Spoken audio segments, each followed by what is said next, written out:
کیا یہ انپریسیڈنٹڈ نہیں ہے کہ سپریم کورٹ کا ایک چیف جسٹس ماضی سے بالکل ہٹ کے اپنا اختیار سرنڈر کر کے 3 کے سامنے رکھ رہا ہے؟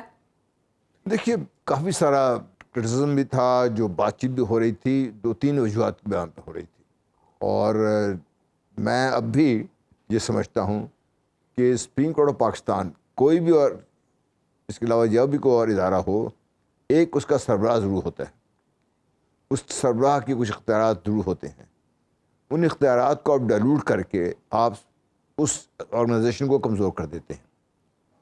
جہاں پہ مشاورت کی ضرورت ہے ہونی چاہیے، لیکن مجھے جو اعتراض یہ رہا ہے، میں آج بھی اعتراض میرا قائم ہے اس پہ، کہ ہم جب فیصلوں پہ اعتراض کرتے ہیں تو ہم اپنی مرضی کے فیصلے چاہتے ہیں، ہمیں شخصیت سے شاید اتنا اختلاف نہیں ہے۔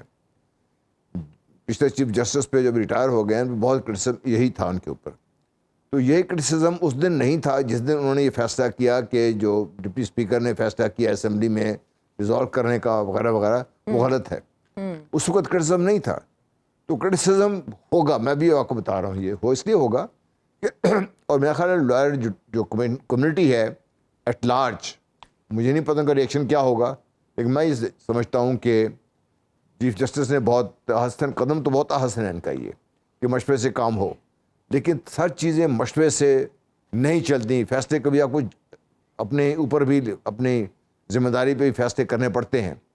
اس لحاظ سے میں سمجھتا ہوں کہ there's a positive side of it, there's a negative side of it, but at the end of the day اگر آپ قانون کی اور آئین کی حکمرانی کو یقینی بنا سکتے ہیں کسی بھی طریقے سے، چاہے وہ ایک آدمی بیٹھ کے کرے، 3 آدمی کریں، 10 آدمی کریں، میرے خیال ہے پاکستان کو اس کو ویلکم کرنا چاہیے، کیونکہ جو آئین کے ساتھ جو کھلواڑ کیا گیا ہے پچھلے چند سالوں سے میں کہہ رہا ہوں، وہ اس قدر آئین کی ہم نے حلیہ بگاڑ کے رکھ دیا ہے کہ جب تک اس کو اصلی شکل میں یا اس شکل میں جو پاکستان کی ضرورت ہے بحال نہیں ہوگا، اب دیکھیے مسائل آپ کو اٹھتے رہیں گے۔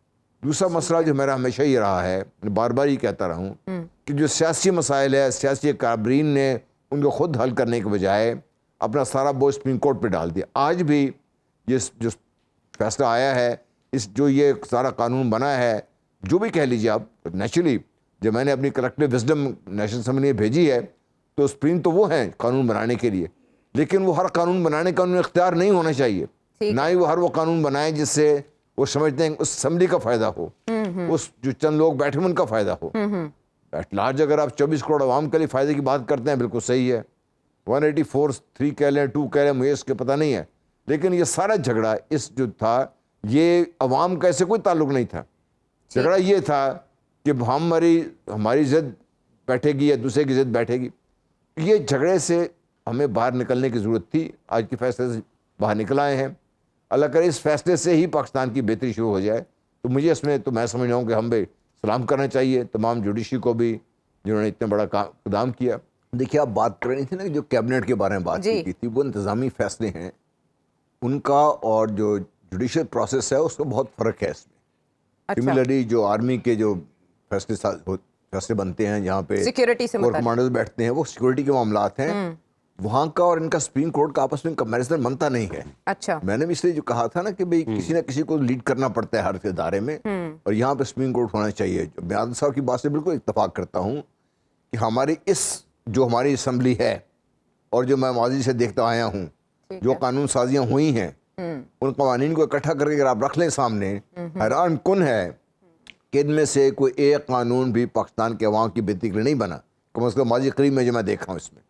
یہ پچھلے جو اسمبلی جو ہماری گئی ہے، انہوں نے میرا خیال ہے 10-20 بندوں نے بیٹھ کے قانون بنایا۔ قانون بنتا کیسے ہے؟ ایک آدمی فیصلہ کرتا ہے یہ ہوگا جی، ویسے ہی ہوتا ہے سارا کچھ بن کے۔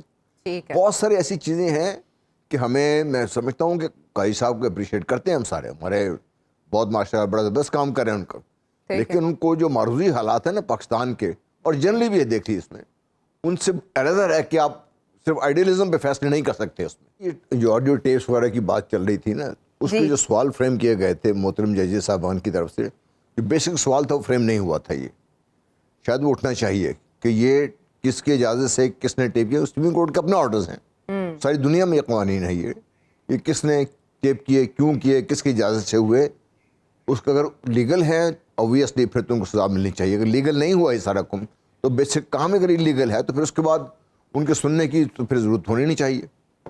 آصف سعید کھوسہ صاحب نے تو اس میں رولز بھی بنا دیے تھے، لیکن اب دیکھنا یہ کہ اگر یہ کیس دوبارہ اوپن ہوتا ہے تو اس کا کیا بنے گا. ہونا چاہیے، اوپن ہونا چاہیے صاحب. ہاں ٹھیک ہے. ابھی جنرل صاحب اس میں پھر اب آپ دیکھ لیں کہ ایک طرف اس کیس کا فیصلہ آتا ہے، دوسری طرف نواز شریف صاحب چل پڑتے ہیں، روانہ ہو چکے ہیں وہ، اور ان کی ظاہر ہے اگلی منزل یو اے ای، سعودی عربیہ، اس کے بعد پاکستانی ہے. تو آپ کے خیال میں ان کی واپسی پہ جو رکاوٹیں ہیں وہ تمام ختم ہو چکی ہیں یا ابھی بھی جیل جانے کا امکان باقی ہے ان کے لیے؟ نہیں، اگر جیل نہیں جائیں گے تو پھر تو سارا جو آئین اور قانون کو ایک طرف رکھ دیں پھر آپس میں، کیونکہ آپ نے اسی ملک کا آئین ہے، قانون ہے جس کے تحت سب کچھ ہو رہا ہے. یہ بھی سوال تو اٹھنا چاہیے نا کہ وہ جو گئے تھے کیوں گئے تھے، کس نے بھیجے تھے، اس کو جو سوال اٹھے تھے کہ کون گارنٹی دے گا اس کی زندگی کی. جنرل صاحب آپ ایسے سوال کریں جن کے جواب آپ ہی کے پاس ہیں. میرے پاس نہیں ہے بھائی، میں معذر جو بھی ہے، یہ سوال تو سارے اٹھنے چاہیے نا. پاکستان ہے بھیا، پاکستان کو آگے لے کے چلنا ہے آپ نے، تو پھر پاکستان کو اگر آگے لے کے چلنا ہے تو پھر یہ سچ قسم سوال تو اٹھنے چاہیے. ان کا کوئی جواب ڈھونڈیے، ان کا کوئی حل ڈھونڈیے اس کے لیے. مسئلہ یہ نہیں ہے کہ بھی آپ یہ کہتے ہیں ابھی ہم نے میاں صاحب آ رہے ہیں، آ جائیں گے، کب آ جائیں گے، تشریف لے آئیں جی، ان کا ملک ہے، 3 دفعہ وزیر اعظم رہ چکے ہیں، اپنی مرضی سے اگر گئے ہیں، اپنی مرضی سے وہاں بیٹھے ہوئے ہیں، اور جو انہوں نے میڈیکل رپورٹ جمع کرانی تھی وہ بھی نہیں کرائیں، کسی نے پوچھا ہی نہیں ان کو، اور ابھی کوئی نہیں پوچھے. اگر وہ آئیں گے سیدھے اپنے گھر چلے جائیں گے، پھر تو ہمارے آئین میں قانون میں کوئی سقم ہے نا کہیں سے. ساگڈار صاحب سے آپ کی رائے مل رہی ہے جنرل صاحب کہ یہ جی میری رائے مل رہی ہے، لیکن جو ڈار صاحب نے بات کی نا، اس سے پہلے تو دبیا کیس کی بھی ٹروتھ اینڈ ریکنسلیشن ہونی چاہیے نا کہیں سے. وہ بات وہ کر رہے ہیں جس کے بارے میں وہ سمجھتے ہیں کہ اس جگہ کیچے اٹھایا جا سکتا ہے جس کی ضرورت نہیں ہے اس وقت. پہلے بھی انہوں نے باتیں کی تھی ایسی، اس کے بعد پیچھے ہٹ گئے تھے. کر لیں وہ جب بات ہوگی جن کیسوں میں بات کی، لیکن ٹروتھ اینڈ ریکنسلیشن میں جب بات ہوگی تو پھر ان کے بارے میں بہت سی باتیں اٹھیں گی. ٹھیک ہے. اچھا جنرل صاحب، آپ نے اس سے پہلے بھی بصیرت سے آگاہ کیا تھا جب ایک وزٹ ہوا تھا سعودی عربیہ کا نواز شریف صاحب کا مریم نواز صاحبہ کے ہمراہ. ابھی وہ سعودی عرب کیوں جا رہے ہیں آپ کے خیال میں؟ عمرے کی ادائیگی ہی مقصد ہے؟ دیکھیے اس وقت میں نے کہا تھا، اور اس وقت میری بات صحیح ثابت ہوئی تھی کہ اس وقت کی حکومت نہیں ان کو ایکسیپٹ کرے گی اس طریقے سے. اب بھی جو حکومت ہے، جو حکومت کے سربراہان ہیں، وہ ان کو اس لیے نہیں ملیں گے کہ ابھی تک ان کے اوپر جو بیسک ٹیگ ہے وہ تو موجود ہے وہاں پہ. پاکستان آنے کے بعد کلیئر ہونے کے بعد جائیں، اس کے بعد ملنے ٹھیک بات ہوگی. لیکن اگر وہ صرف اس لیے جا رہے ہیں دکھانے کے لیے کہ بھئی سعودی عربیہ پاکستان کی ویسے مدد تو کر رہا ہے کہ میری وجہ سے سب کچھ ہوا ہے، وہ کوئی بائی کرنے کو تیار نہیں ہوگا. آج کی دنیا میں اتنا آسان نہیں. اس وقت بھی کچھ فوٹویں آئی تھیں، تصویریں آئی تھیں، لیکن کسی نے اس کو بائی نہیں کیا. انہوں نے خود آگے اس کی بات نہیں کی. انہوں نے تو یہ بھی ایکسپلین نہیں کیا کہ جب ایک دفعہ ان کو ہٹا دیا گیا تھا اور بعد میں جب دونوں بھائیوں کو وہاں طلب کیا گیا وہ کیوں گئے تھے یہ لوگ، اس کی بھی کسی نے بات نہیں بتائی ہمیں. تو بہرحال اب دیکھیے مسئلہ یہ نہیں ہے کہ وہ کیا وہاں جا رہے ہیں کہاں. جب وہ پاکستان آئیں گے تو پھر آ کر انہوں نے پاکستان کے عوام کو فیس کرنا ہے، سعودی عرب کے عوام کو فیس نہیں کرنا انہوں نے. اب سعودی عربیہ اگر پہلے اس کی مدد کر چکا ہے تو اب وہ ان کی اتنی مدد نہیں کر سکے گا، کیونکہ آج کے حالات بہت مختلف ہیں. 25 کروڑ عوام کے سامنے آپ نے جا کے بات کرنی ہے، ان کو آپ سمجھائیں. اگر وہ آپ کی بات ماننے کو تیار ہیں، آپ کو ووٹ دیتے ہیں، بسم اللہ. اگر نہیں ہے تو پھر چاہے سعودی عربیہ جائیں چاہے امریکہ جائیں، اس سے کوئی فرق نہیں پڑتا. اہداف ہمیں سمجھ نہیں آ رہے جنرل صاحب، اگر آپ اس کو کنفائن کر سکیں، مختصراً بتا سکیں کہ what next for the world in this war.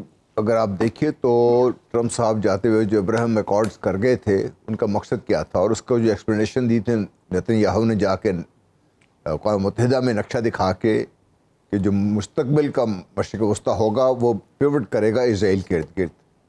That means کہ مغرب اسرائیل کے تھرو پورے مشرق وسطیٰ پر طاقت اور دھونس اور سارا اثر اس کا ہوگا، جو چاہیں گے وہی ہوگا. اگر اس کو آپ لارجر کانٹیکسٹ میں دیکھتے ہیں تو پھر سارے ریجن پہ اگر مغربی دنیا کا تسلط ہو جاتا ہے تو پھر چین اور روس کہاں پہ جائیں گے، اور اس خطے کی جو اپنی طاقتیں وہ کہاں پہ جائیں گی.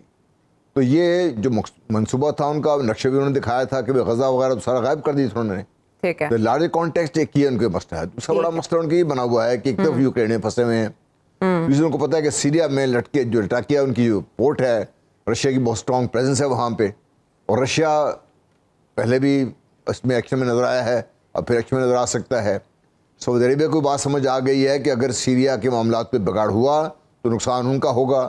آئیسس موجود ہے وہاں پر اور وہ کسی وقت کچھ بھی کر سکتی ہے، اور جتنا ان کو دبائیں گے اتنا آئیسس کو اوپر بٹھایا جائے گا.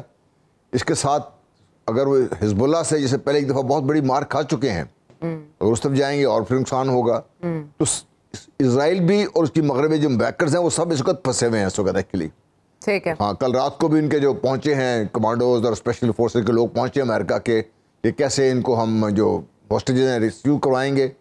اگر وہ اس کی کوشش کرتے ہیں تو ان کے سامنے حماس بیٹھی ہوئی ہے, شاید حماس کو انڈر اسٹیمیٹ کر رہے ہیں, جو جس طریقے سے اسرائیلی جو ڈیفینسز توڑ دیے ہیں, جو ان کے آئرن ڈوم کو انہوں نے نقصان پہنچا دیا ہے, تو اب میرے خیال they have to take it very very carefully. اور وہ جو جس طریقے سے یہ تھا کہ بھئی یہ اسرائیل کیوں ہے, مجھے ابھی تک اس کا سوال کا جواب مجھے نہیں مل سکا.